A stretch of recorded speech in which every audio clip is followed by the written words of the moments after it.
દર્શક મિત્રો, આપ જોઈ રહ્યા છો તેલકા ન્યૂઝ. હવે જોઈએ અગત્યના સમાચાર.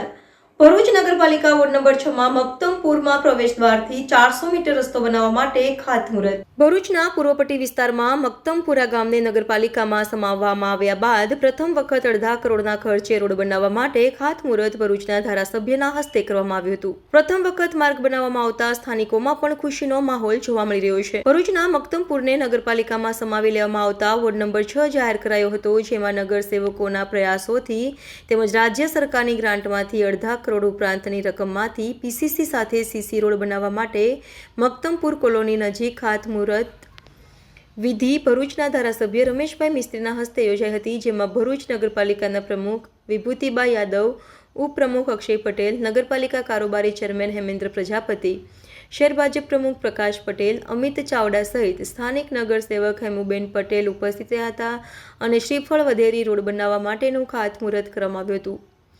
રોડના નિર્માણ કાર્યથી એગ્રીકલ્ચરના વિદ્યાર્થીઓ તથા મક્તમપુરના રહીશો શાળાએ જતા બાળકોનો નવો રસ્તો આશીર્વાદરૂપ બની રહેનાર છે.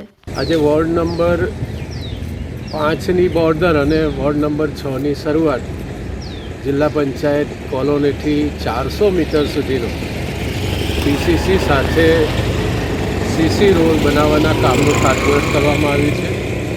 50 લાખ રૂપિયાના ખર્ચે આ રોડનું નવીનીકરણ કરાશે.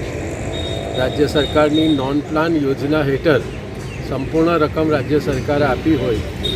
આ વોર્ડ નંબર 6 જે ગ્રામીણ વિસ્તાર હતો, પાછળથી ભરૂચ શહેરમાં એનો સમાવેશ થયો હોવાના કારણે શહેરના તમામ વોર્ડોની વિકાસની સાથે એને સમકક્ષ બનાવવા માટે રાજ્ય સરકારે વિવિધ પ્રકારના પગલાઓની જાહેરાત કરી હતી.